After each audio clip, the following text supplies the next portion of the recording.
예수께서 제자를 삼고 세례를 베푸시는 것이 요한보다 많다 하는 말을 바리새인이 들은 줄을 주께서 아신지라. 예수께서 친히 세례를 베푸신 것이 아니요 제자들이 베푼 것이라. 유대를 떠나사 다시 갈릴리로 가실새 사마리아를 통과해야 하겠는지라. 사마리아에 있는 수가라 하는 동네에 이르시니 야곱이 그 아들 요셉에게 준 땅이 가깝고 거기 또 야곱의 우물이 있더라. 예수께서 길 가시다가 피곤하여 우물 곁에 그대로 앉으시니 때가 6시쯤 되었더라. 사마리아 여자 한 사람이 물을 기르러 왔음에 예수께서 물을 좀 달라 하시니 이는 제자들이 먹을 것을 사러 그 동네에 들어갔음이러라. 사마리아 여자가 이르되 당신은 유대인으로서 어찌하여 사마리아 여자인 나에게 물을 달라 하나이까 하니 이는 유대인이 사마리아인과 상종하지 아니함이로라. 예수께서 대답하여 이르시되 내가 만일 하나님의 선물과 또 내게 물 좀 달라 하는 이가 누구인 줄 알았더라면 내가 그에게 구하였을 것이요 그가 생수를 내게 주었으리라.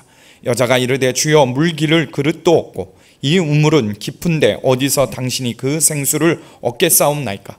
우리 조상 야곱이 이 우물을 우리에게 주셨고 또 여기서 자기와 자기 아들들과 짐승이 다 마셨는데 당신이 야곱보다 더 크니까. 예수께서 대답하여 이르시되 이 물을 마시는 자마다 다시 목마르려니와 내가 주는 물을 마시는 자는 영원히 목마르지 아니하리니 내가 주는 물은 그 속에서 영생하도록 솟아나는 샘물이 되리라. 여자가 이르되 주여 그런 물을 내게 주사 목마르지도 않고 또 여기 물을 기르러 오지도 않게 하옵소서. 이르시되 가서 네 남편을 불러오라. 여자가 대답하여 이르되 나는 남편이 없나이다.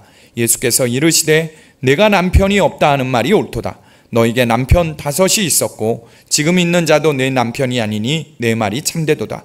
여자가 이르되 주여 내가 보니 선지자로소이다. 아멘. 하나님의 말씀입니다. 다 자리에 앉으시기 바랍니다.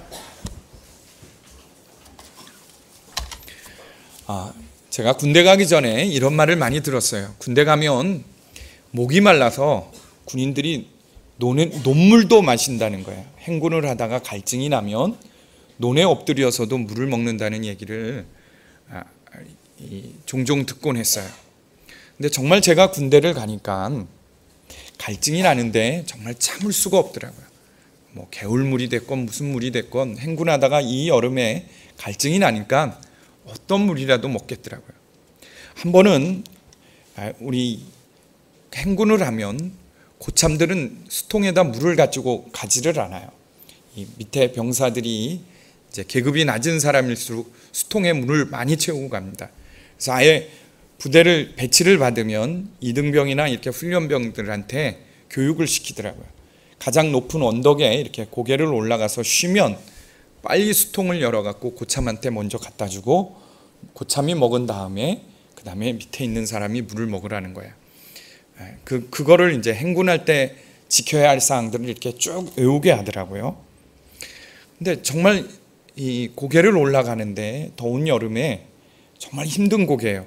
올라가 정상에서 쉬는데 너무 이 갈증이 나는 거예요. 땀이 나니까 뭐 고참이고 뭐고 생각이 안 들더라고요. 수통을 열어서 저부터 먹었습니다. 그리고 그날 엄청 혼났어요. 저만 혼난 게 아니라 저를 교육했던 위 고참부터 다 아주 뭐 얼차례 받고 난리가 난 적이 있었어요. 갈증이 정말 참을 수가 없더라고요. 인간의 몸이 70%가 물이라고 합니다. 하루에 보통적인 사람이 먹을 물은 2리터 이상을 먹어야 된대요. 근데 50kg 이하는 한 16.5리터 정도 먹으면 된다는데 보통 일반적인 사람이 하루에 먹는 양이 2리터입니다. 그러니까 물 한 10컵 정도를 먹어야 되는 거예요. 이 만수 탈수 증상이라는 것이 있습니다. 이 만수 탈수 증상이란 뭐냐면 우리 몸에 물이 부족하다는 것을 스스로 자각하지를 못하는 거예요. 갈증이 일어나야 물을 마시는데 그 증상을 못 느끼는 겁니다. 그 증상에 만수 탈수 증상에 걸리면 결국은 몸이 망가진대요. 우리 몸에서 2% 정도의 물이 부족한 상태가 돼도 문제가 생기는데 이러한 상태가 3개월 이상 지속되면 살이 찐대요. 그리고 피부가 나빠지고 소화불량, 집중력이 저하되고요. 수면 장애가 오고 만성 피로가 되고 그러면서 몸의 기관들이 망가지고 몸이 망가진다고 해요. 하나님이 우리 몸을 창조하실 때 갈증의 증상들을 줬어요. 우리로 하여금 물을 마시기에 물이 부족하면, 우리 몸에 수분이 부족하면 갈증을 일으키게 했습니다. 입술이 마르고 목이 타면서 물을 마시고 싶은 욕구를 일으키는 거예요. 그래서 부족한 수분을 채워서 병이 나지 않게 하고 건강한 몸을 유지하게 했습니다. 만약 이런 갈증을 느끼고도 물을 마시지 않으면 죽는 거죠. 그렇죠? 그런데 이런 갈증은 우리 몸뿐만 아니라 영혼에게도 주셨다는 것을 아십니까? 영혼의 갈증도 있어요. 내가 자주 짜증이 나고 화가 난다. 근심과 염려가 일어난다. 자꾸 죄책감이 일어난다. 자꾸 내 마음을 알아주는 사람도 없는 것 같고 외롭고 고독하다. 세상이 두렵고 겁난다. 미래가 불안하다. 이게 다 어디서 오는 걸까요? 이 증상은 영적인 메마름의 증상입니다. 영적인 갈증의 증상이에요. 우리 입술이 마르고 목이 타면 물을 마셔야 되듯이 이런 증상이 나면 영혼에 생수가 필요한 거예요. 물이 필요한 겁니다. 이 세상의 모든 사람들이 물을 필요하듯이 세상 모든 사람들에게 영적인 물이 필요합니다. 성경은 그것을 우리에게 분명하게 말해주고 있는데 전도서 3장 11절에 보면 하나님이 모든 것을 지으시되 때를 따라 아름답게 하셨고 또 사람들에게는 영혼을 사모하는 마음을 주셨다. 이렇게 하고 있어요. 갈증을 주셨다는 거예요. 하나님은 우리의 영혼의 메마름을 해결할 분을 보내주셨어요. 그분이 바로 예수 그리스도입니다. 하나님은 오직 예수님을 통해서 우리에게 생수를 공급하고 우리의 생명을 살리는 그 길을 여셨어요. 그런데 2000년 전에 하나님께서 보내신 예수님이 이 땅에 오셨는데도 많은 사람들이 예수님을 거부했습니다. 예수님에게 영혼이 마르지 않는 생수가 있는데도 예수님 앞에 구하지 않았어요. 왜 그들은 예수님에게 생수를 구하지 않았을까요? 삶이 그렇게 영혼이 메마르면서도 왜 생수를 구하지 않았을까요? 오늘을 살고 있는 우리 세상 사람뿐만 아니라 혹시 여기에 와 있는 분들 중에도 영혼이 메마른데도 왜 생수를 구하지 않죠? 오늘 본문에 보면 왜 안 구하는지를 말하고 있습니다. 오늘 본문에 보면 두 사람이 영혼이 메마른데도 생수를 구하지 않아요. 첫 번째 사람은 바리새파 사람입니다. 바리새파 사람은 어떤 사람이냐면 그들은 철저하게 율법을 연구하고 율법을 지켜 행하는 사람들이었습니다. 그런데 오히려 그들의 그 열심이 있는 종교 생활의 열심이 예수님께 생수를 구하지 않았어요. 도리어 1절 말씀을 보면 예수님을 따르는 사람들이 많아지자 예수님을 경계했어요. 그래서 예수님이 유대를 떠나 갈릴리로 내려가게 된 경우예요. 유대인 공동체에서 바리새파 사람이 된다는 것은 굉장히 어려운 겁니다. 만약 바리새파가 되는 것을 어떤 시험을 봐서 자격증을 얻는 거라면 쉬운 문제일 수 있어요. 오히려 그게 아니라 바리새파 그들의 지도자가 이 일반 사람들의 종교 지도자가 되는 길은 오랜 시간 인정을 받아야 돼요. 율법에 대한 지식에 대한 인정도 받아야 되고 그가 율법대로 지키고 행하는 것을 많은 사람들로부터 지켜보고 저 사람은 정말 신실한 사람이다 인정을 받아야 됩니다. 어떤 의미에서는 제사장이나 율법사 서기관보다 더 어려운 거예요. 바리새파는 사두개파와 달리 육체의 부활을 믿었고 그들은 이스라엘을 구원할 메시아도 기다렸습니다. 그럼에도 정작 하나님의 아들 예수님이 오셨는데도 예수님에게 영적인 것을 구하지 않았어요. 그들은 영적인 갈망이 일어날 때마다 자신의 열심과 노력으로 그 갈증을 대체한 거예요. 자기의 의로 그 영적인 갈증을 대체한 겁니다. 더 이상 하나님이 보내주신 아들이 필요하지 않았습니다. 그들은 영적인 목마름을 자신의 자아의 열심으로 잊어버린 거예요. 세상의 많은 사람들이 이 영적인 갈급함을 바리새인과 같은 방법으로 해결하고 있어요. 어떤 영적인 갈급함이 드러나면요, 예를 들자면 외롭다 그러면 하나님의 사랑이 필요한 거잖아요. 근데 세상 사람들은 일로 풀려고 하는 사람들이 있어요. 제가 결혼하지 않았을 때 총각 때 그랬어요. 사역을 하면 늦게까지 일했습니다. 10시 11시 돼서 집에 들어갔어요. 그게 편한 거예요. 빈집에 혼자 들어가서 뭐 하겠습니까? 그리고 자고 새벽이면 또 일어나서 나와요. 그리고 내 스스로는 자기의의를 가졌어요. 나는 결혼한 애들보다 이렇게 더 많이 일한다. 자기의의를 가졌습니다. 세상에 많은 사람들이 영적인 갈망이 일어나면, 영적인 자극이 오면 이렇게 풀어요. 미래가 불안하다, 염려가 된다.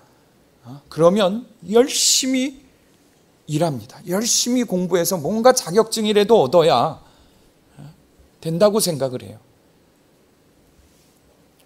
사람들로 인정받기 위해서 열심히 공부하고 노력하고 성취해요. 그런데 그렇게 노력하면 할수록 더 힘들고 외롭고 고독한 겁니다. 지난주 세계적인 영성가가 한국에 왔어요. 수많은 이 사제들을 영적으로 돌보고 치유하는 영성가인데 독일의 안젤름 그린 신부님입니다. 영성 심리학자예요. 우리나라에도 한 80여 권의 책이, 그 사람의 책이 번역될 정도로 아주 세계적인 영향력을 미치는 사람입니다. 그분이 5년 전에도 왔다 갔어요. 기자가 물었습니다. 우리 5년 전에 왔을 때와 지금 한국 사회가 어떻게 변화됐냐고 물었습니다. 그랬더니 그분이 이렇게 대답했어요. 젊은이들은 더 힘든 삶을 살고 있습니다. 스펙 쌓기에 스트레스를 너무 많이 받고 한국 사회가 물질과 돈을 향해 내달리는 것이 참으로 안타깝습니다. 한국 사회가 영적인 삶에 더 큰 관심을 가졌으면 좋겠습니다. 어렵고 힘든 시기일수록 육적인 것이 아니라 근본적인 영적인 것에서 시작해야 합니다. 이렇게 말했어요. 저는 이분의 말씀이 한국 사회를 향한 심각한 경고의 말씀이라고 여겨져요. 지금 한국 사회의 위기는 경제의 문제도 아닙니다. 정치의 문제도 아니에요. 이 물질 문명을 쫓아가고 이 국민들, 우리 안에 일어나는 사람들 안에 있는 내적인 갈등, 내적인 영적인 것을 무시하는 데 문제가 있는 거예요. 그래서 자라나는 세대는 더욱더 잔인해지고 경쟁 속에서 상처받고 이렇게 되는 겁니다. 성적으로 더 타락하는 거예요. 그날 그 기사를 읽는 날 제가 한 방송을 봤어요. 역원조 교제라는 취재한 것을 이렇게 보여주더라고요. 원조 교제 그러면 남자들이 우리 미성년자 청소년들 돈으로 성매매하는 거잖아요. 근데 요즘은 여자들이 그렇게 한다는 거예요.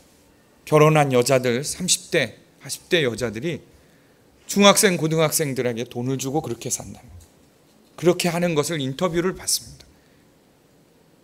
여자들이 남자도 하는데 여자는 왜 문제가 되냐 이렇게 하면, 그렇게 이야기하는 논리라면 할 말이 없는데 이게 도대체 이 사회가 어디로 가는 걸까요? 이제는 영혼의 순수성이나 영혼을 이야기하는 것은 어리석은 사람처럼 취급되어집니다. 영적인 갈증과 갈망이 있어도 이것을 이 사회는 답해 줄 수가 없어요.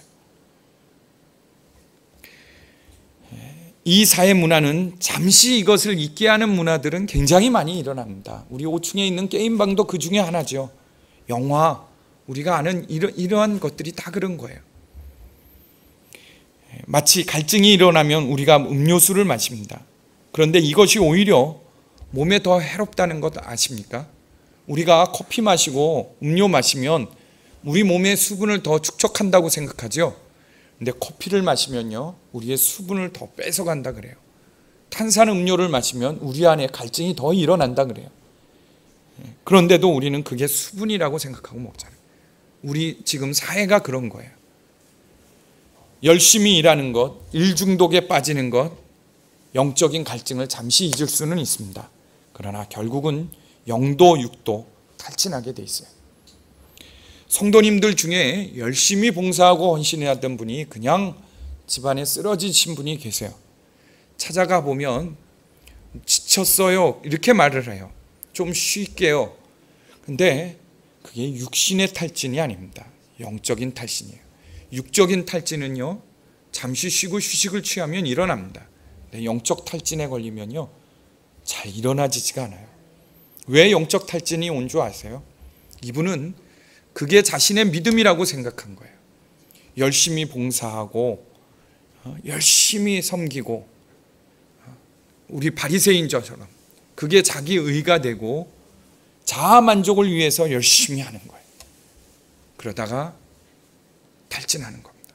예수님께, 하나님께 영적인 것을 구하지 않고 봉사하고 헌신하다 보면요, 결국은 그렇게 됩니다. 성령의 능력, 예수님이 주시는 영적인 힘과 능력이 아니라 자신의 자아, 자신의 능력으로 하다 보면 결국은 그렇게 무너지게 돼 있어요. 여러분, 산이 높을수록 골짜기가 깊어요. 큰 산일수록 그늘이 큽니다.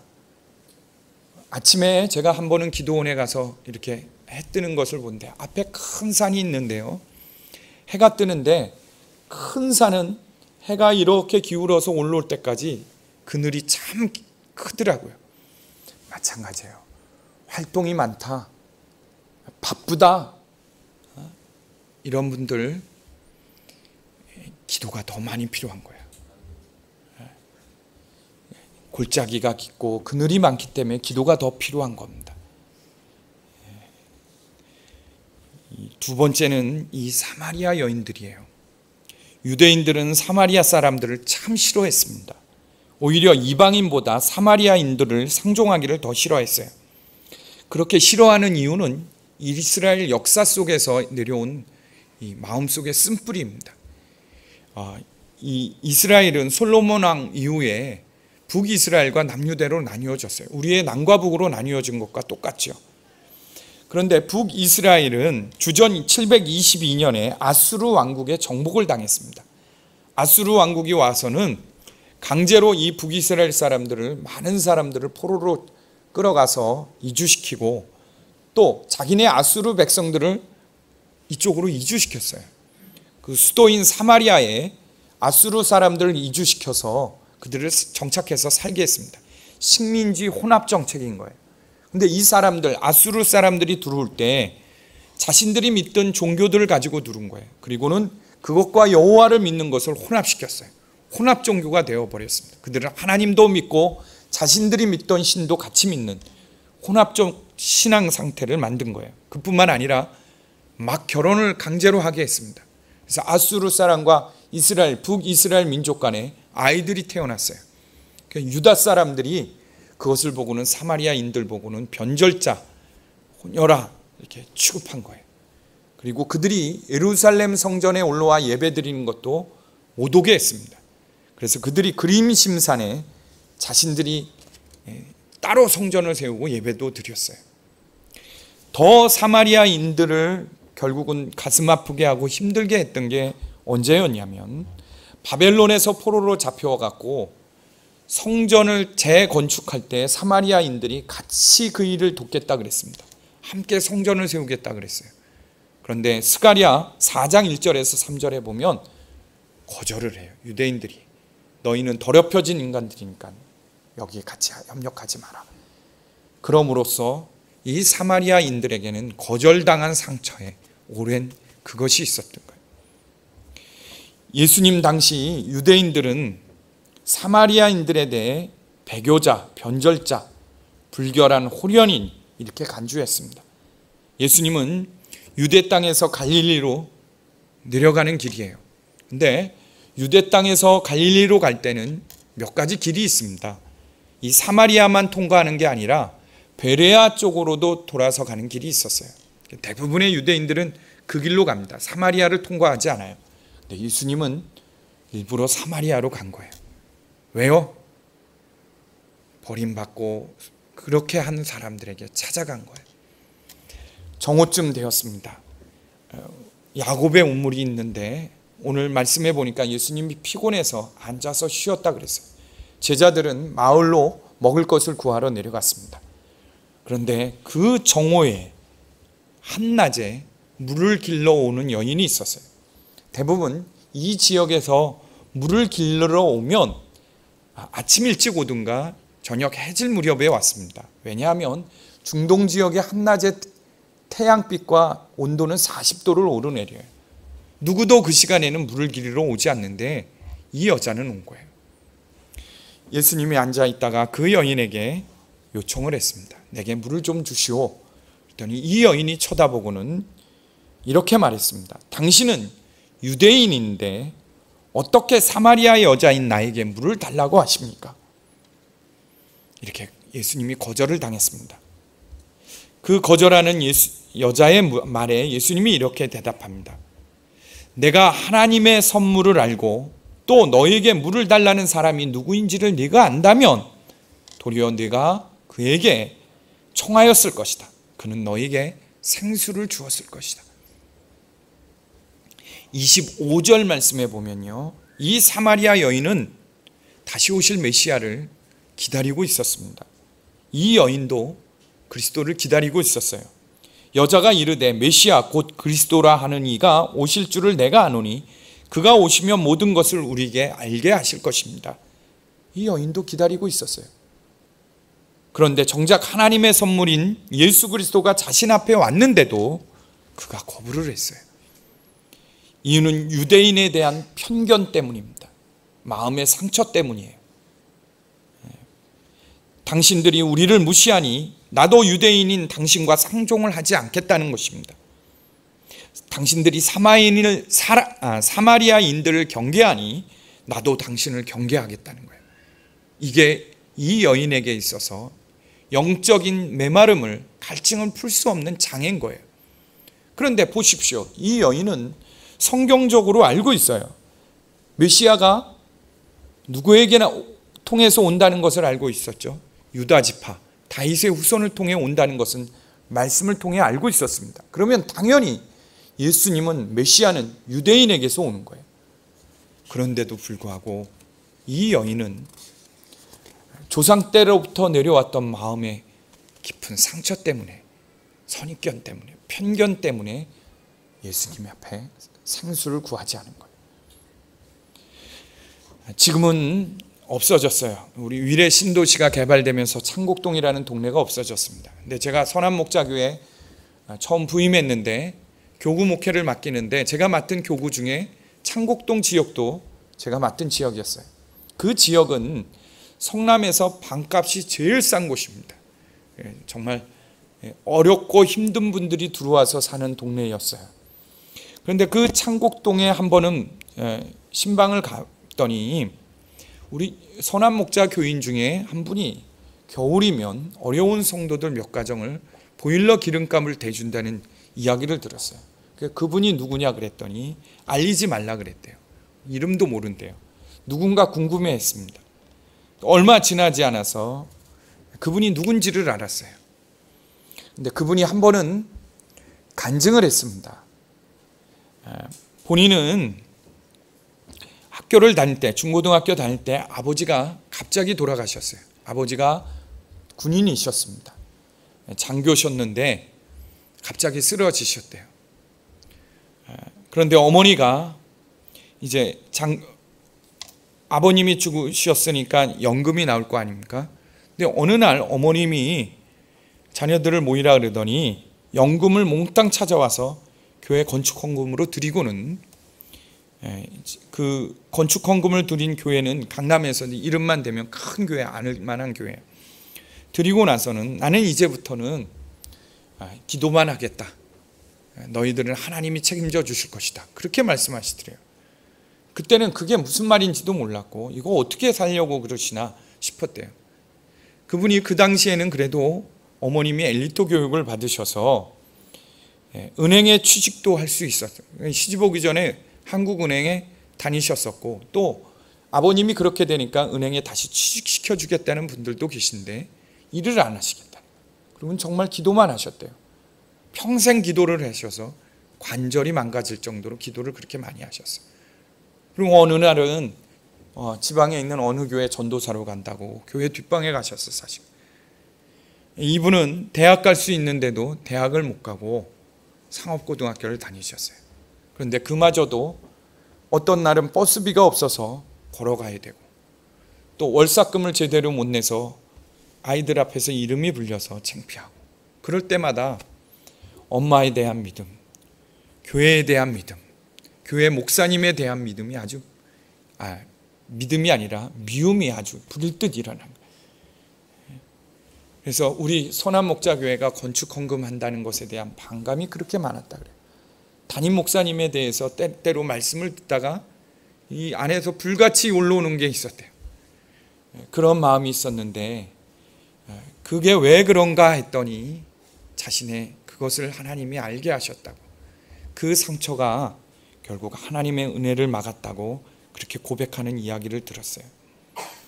여러분, 우리에게도 오래전에 받은 상처 때문에, 그 생긴 견고한 진 때문에 예수님께 생수를 구하지 못하는 거예요.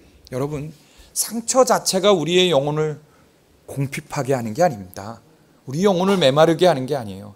그 상처가 예수님과의 관계를 막기 때문에 여러분, 우리 영혼이 메마르지고 궁핍해지는 겁니다.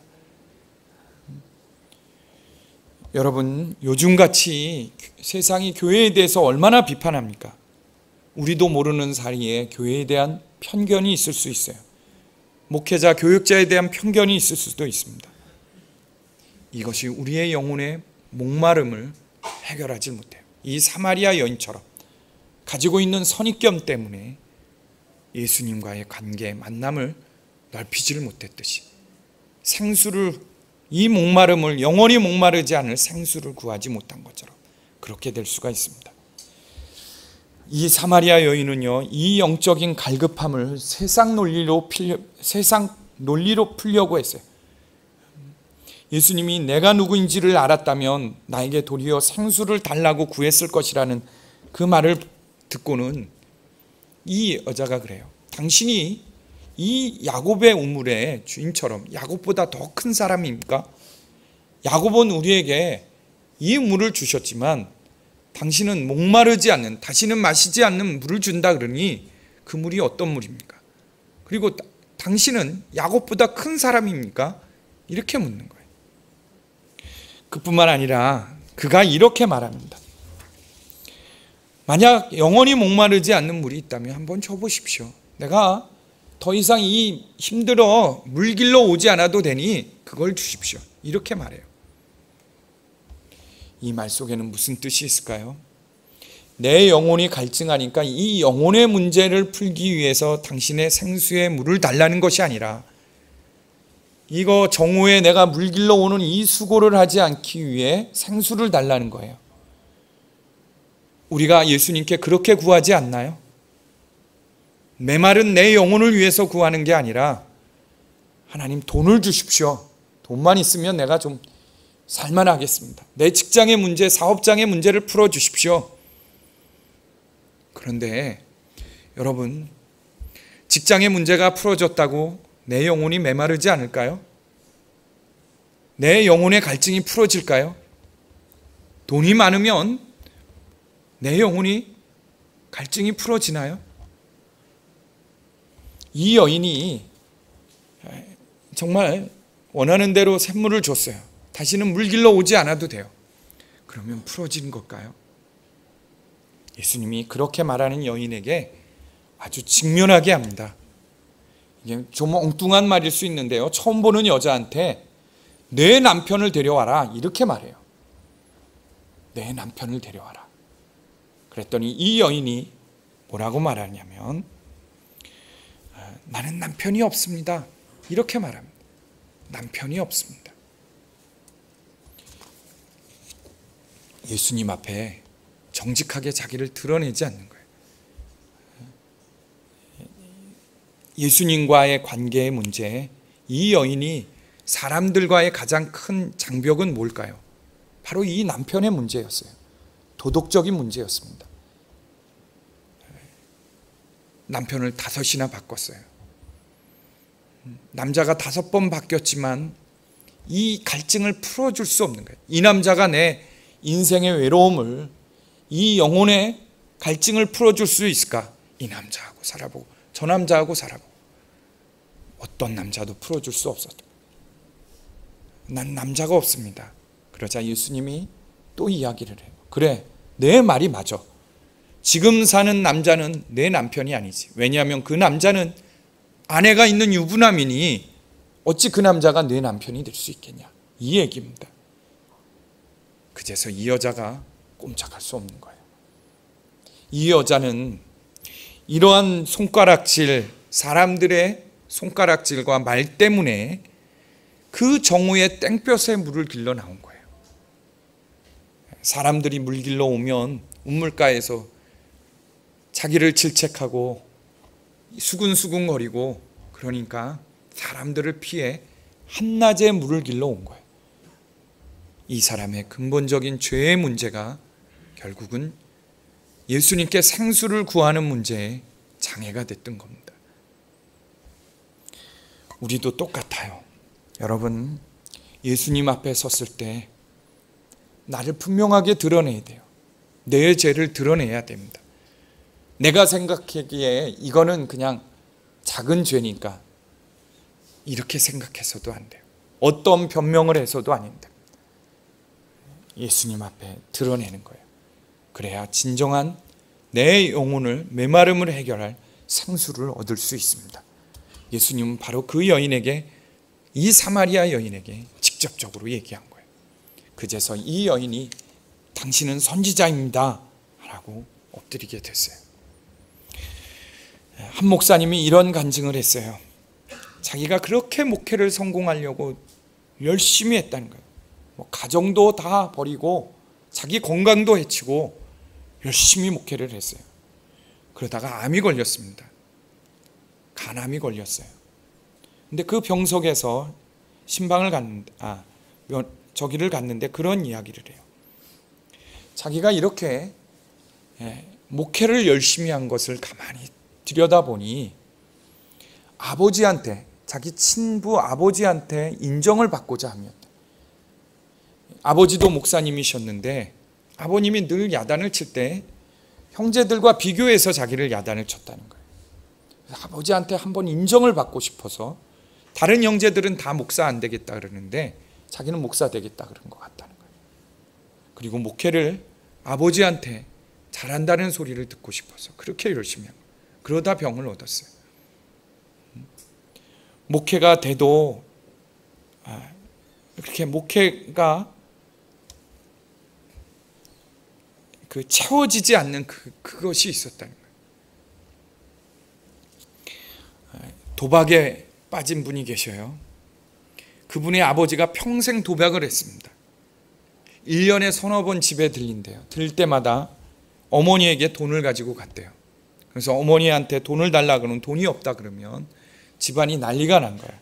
그리고 어머니한테, 야, 내가 너한테 다 주고 나갔는데 너 그 재산 다 어디다 빼돌린 거냐고. 근데 자기가 어린 나이에도 생각해 보기에 아버지가 이미 자기가 물려준 이상을 가져간 거예요. 근데 올 때마다 어머니를 때리고 눕히고 가져간 거예요. 어렸을 때마다 나는 자라면 아버지처럼 안 자라겠다, 아주 그렇게 생각을 했대요. 때로는 아버지를 죽이고 싶은 마음도 몇 번이나 있어요. 그렇게 시간이 흘렀어요. 열심히 공부했습니다. 대학교를 졸업하고 좋은 직장을 얻었어요. 대학교에 취직을 했습니다. 결혼하여 아이도 낳았어요. 부부가 같이 교회에 열심히 나와서 그 어머니가 다른 기쁨은 없어도 그 아들 그렇게 된 것이 너무 기뻤어요. 엄마가 식당 일하면서 남매를 키웠습니다. 그런데 어느 날 저한테, 목사님, 남한테 얘기도 못하고 목사님 기도를 해주세요. 저희 아들이 이혼하려고 그런다. 그래서 그 아들이 왜, 그 성실한 아들이 이혼하려고 그랬더니 아들이 도박에 빠졌다는 거예요. 아니, 어떻게 그런 일이 있을 수 있을까? 그 아들이 그렇게 아버지를 싫어하고 아버지처럼 안 살겠다고 그랬던 아들이 어떻게 그럴 수 있을까? 그 가정을 위해 새벽에 기도하는데 하나님이 그 마음을 주세요. 그 아들이 아버지를 용서하지 않아서 그렇게 됐다는 거예요. 아버지를 미워하고 용서하지 않으니 그가 닮아버린 거예요. 저희 여동생이 저희 고모 중에 한 분을 닮았어요. 그랬더니 저희 어머니가 늘 동생을 두고 하는 말이, 내가 제 임신했을 때 그 신우이죠, 그 고모를 그렇게 미워했더니 그 고모를 닮았다는 거예요. 그때는 장난처럼 여겼어요. 그런데 정말 그래요. 우리가 누구를 미워하잖아요. 원수 삼지요. 그 사람 붙들고 늘 미워하고 묵상하죠. 그 사람 닮아갑니다. 똑같이 가요. 우리 이 사마리아 여인을 오늘 예수님 앞에 섰을 때 가장 큰 장벽은 바로 그거였던 거예요. 내 아들 버리고 나를 원수 취급하는 너, 나도 똑같아. 그것이 가장 큰 장벽이었고, 세상적인 방법으로 풀려고 하고 그랬던 것이 가장 영적인 눈을 어둡게 하는 길이었던 거예요. 여러분, 우리 영적인 갈급함의 실체를 분명히 보십시오. 인간은 동물과 다르게 영적 존재로 지으셨어요. 하나님의 형상을 따라 우리를 지으셨고 우리에게 생기를 불어넣으셨습니다. 그래서 우리 안에 하나님의 형상을 찾고자 하는 갈망이 있는 거예요. 이게 동물과 다른 겁니다. 동물은 죽음이 끝입니다. 근데 인간은 희한하죠. 예수님을 믿건 하나님을 믿건 안 믿건 간에 죽음 다음의 세계가 있다는 것을 그렇게 찾아요. 가끔 저는 장례를 치르다 보면 교회를 다니지 않는 이제 가족들이 있을 거 아닙니까? 그럼 입관 예배를 드릴 때면 이제 가족들, 친척들 다 와서 마지막 보게 하죠. 그러면 교회 안 다니는 분들 중에 꼭 간에다가 돈을 집어넣는 분들이 계시더라고요. 그게 이제 저승 갈 때 쓰는 노잣돈이라는 거예요. 우리 옛날 장례식 때 그런 거 많았죠. 근데 그 문화가 우리나라만 있는 게 아니더라고요. 인도도 있고 이집트도 있어요. 그들은 하나님을 믿지 않지만 이 죽음 뒤에 어떤 세계가 있다는 막연한 기대가 있어요. 그래서 노잣돈 쓰라고 돈도 집어넣고 다음 세계에 가서 쓰라고 물건도 집어넣고, 그게 우리가 유적하다 보면 나오는 거예요. 뭐 이집트에서는 다음 세계에 죽음 넘어 있는 세계 가서 종으로 쓰라고 산 사람도 집어넣었다 그래요. 내세에 대한 갈망, 영혼에 대한 갈망이 다 하나님이 주신 거예요. 거기서 온 겁니다. 오늘 11절 말씀에 내가 하나님의 선물을 알고 또 너에게 물을 달라는 사람이 누구인지를 알았더라면 도리어 내가 그에게 청하였을 것이다. 그는 너에게 상수를 주었을 것이다. 이렇게 말하고 있어요. 우리가 분명하게 알아야 돼요. 우리의 영혼을 구원하시고 우리의 영적인 이 갈증, 메마름을 푸실 분은 예수님이에요. 하나님의 선물입니다. 왜 선물인 줄 아세요? 왜 하나님의 선물이라고 표현했을까요? 다른 신은요, 우리가 찾아가야 됩니다. 근데 예수님은 우리에게 오셨어요. 여러분, 저한테 오셔서 목사님 선물 주세요, 나 이런 선물 주세요, 이렇게 하면 제가 그것을 줬다면 선물일까요? 뭘까요? 아, 부담스럽네, 진짜 어쩔 수 없이 싸서 줘야 돼. 그건 선물일 수가 없어요. 선물은 내가 원하지 않는데 오셔서 주는 게 선물인 거예요. 그래서 하나님의 선물이라고 한 이유가 거기에 있는 거예요. 하나님이 직접 오셨어요. 우리에게 오셔서 생수를 주시는 거예요. 그 예수님이 오셔서 우리가 하나님께로 나아가지 못하게 하는 것, 우리를 붙들고 우리를 괴롭히는 것, 우리의 영혼을 메마르게 하는 문제를 해결하셨어요. 십자가에서 해결하셨습니다. 그분이 누구인지를 알면 내가 구하였으리라. 하나님의 아들이 십자가에서 우리의 죄를 대신해서 죽으셨을 뿐만 아니라 죽음에서 부활하시고 승리하신 예수님이 우리에게 영원한 생명을 주셨습니다. 그분에게 구하십시오. 우리의 영적인 갈증, 갈망은 세상의 어떤 것으로 풀 수가 없어요. 오직 예수님입니다. 우리 찬양하고 기도하겠습니다.